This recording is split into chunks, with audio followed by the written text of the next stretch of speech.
The Office of the United States Trade Representative is an agency of the United States federal government responsible for developing and promoting American trade policy. Part of the Executive Office of the President. It is headed by the U.S. Trade Representative, a cabinet-level position that serves as the U.S. President's primary advisor, negotiator, and spokesperson on trade matters. USTR has more than 200 employees, with offices in Geneva, Switzerland, and Brussels, Belgium. USTR was established as the Office of the Special Trade Representative.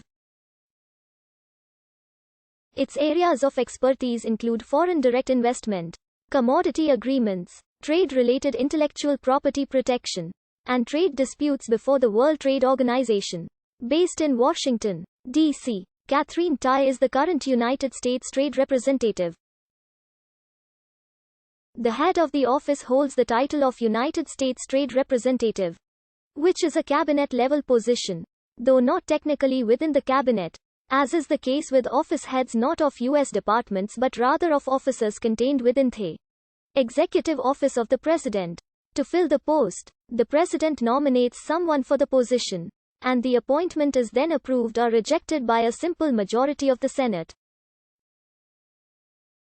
The United States Trade Representative and Deputy United States Trade Representatives carry the title of Ambassador. In the Obama administration, Michael Froman served as the U.S. Trade Representative from 2013 to 2017, with Michael Punke and Robert Holliman serving as Deputy U.S. Trade Representatives.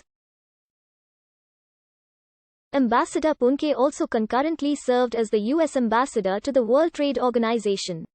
Katherine Tai, the current U.S. Trade Representative, was nominated by Joe Biden and confirmed by the Senate on March 17, 2021, by a vote of 98-0. Tai is the first woman of color to lead the office of the United States Trade Representative. The USTR participates in the World Trade Organization, which is currently in the Doha development round. This is partially managed by the USTR Office of WTO and Multilateral Affairs. Relevant WTO agreements include the Agreement on Trade-Related Aspects of Intellectual Property Rights and the Generalized System of Preferences. Trade negotiations became more complicated in the 20th century with the rise of multilateral organizations and technological advances allowing for more commerce.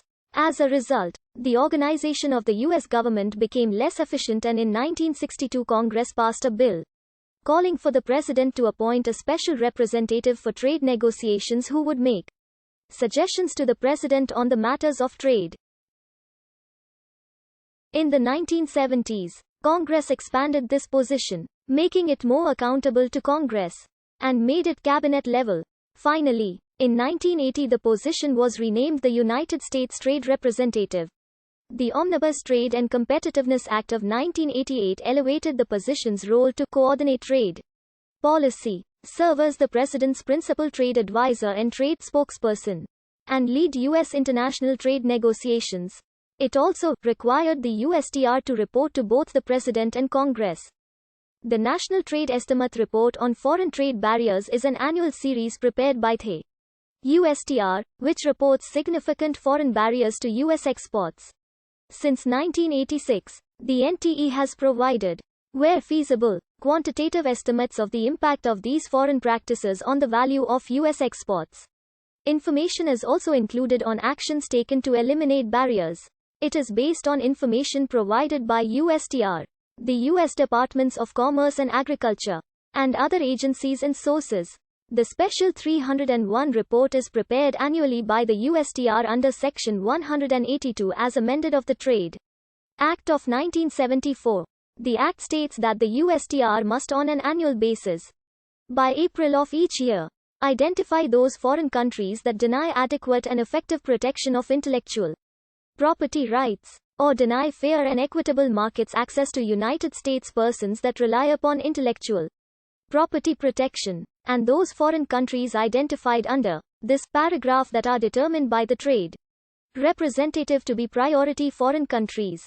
The Act defines priority foreign countries as those foreign countries that have the most onerous or egregious acts, policies, or practices that deny adequate and effective intellectual property rights, or deny fair and equitable market access to United States persons that rely upon intellectual property protection, whose acts, policies, or practices described in this paragraph have the greatest adverse impact on the relevant United States products, and that are not entering into good faith negotiations, or making significant progress in bilateral or multilateral negotiations to provide adequate and effective protection of intellectual property rights.